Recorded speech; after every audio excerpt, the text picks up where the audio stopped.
hate having my back to you. It's not a good place for me, and it's not a good place for anyone, but like particularly I like to do so much of my game off of like frames and hips, and they're just not really options here. Most of what you're doing from the back is pulling down on this arm, because he's always going to be trying to choke me.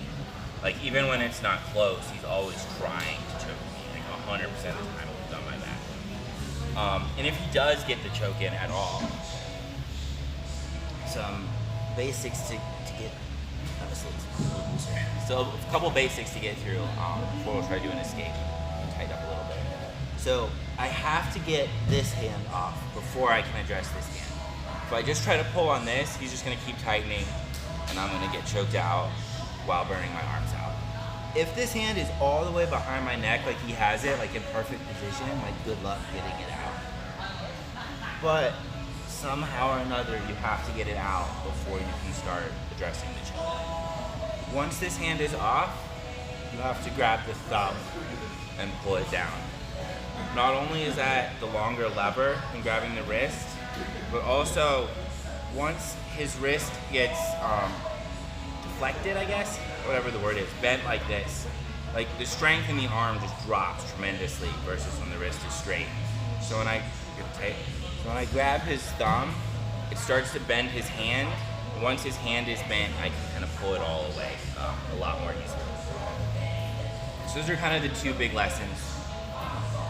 Address the lock first, then the choke, end of the lever, in particular the thumb, and you really need both hands.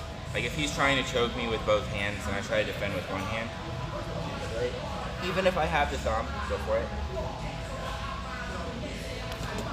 Sorry. I'm gonna get choked out. It's not gonna happen.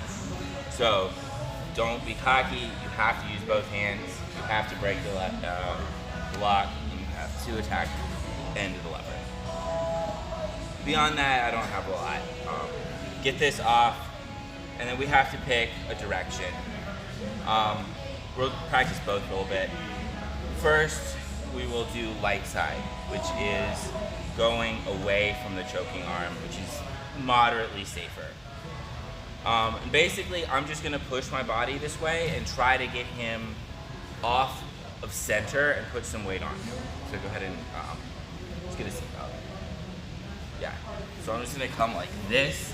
If I can get my head on the ground, that's optimal. If Sergey can get his head here, then he has a much better chance of choking me, and I have to keep fighting here.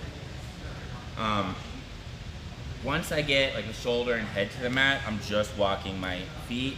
I can use this elbow to scrape his hip potentially, but I still have to be careful of getting choked.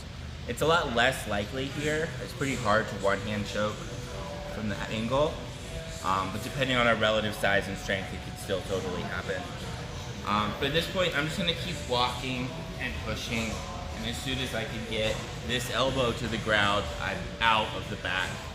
From like a scoring perspective.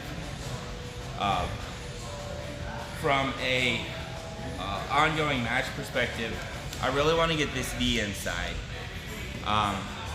Some people focus on trying to get on top here immediately, so as soon as you're out, turning, you're on top of closed guard. What I like to do, as soon as I have space, is pull this inside knee through.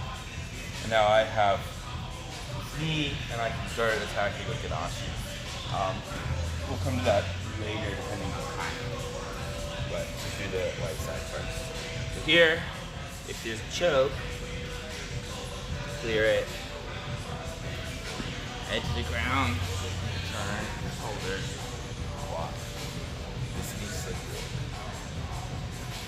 from a scoring perspective, you're out once this elbow's out. From a like being safe perspective, I really think you need the knee through or to come on top.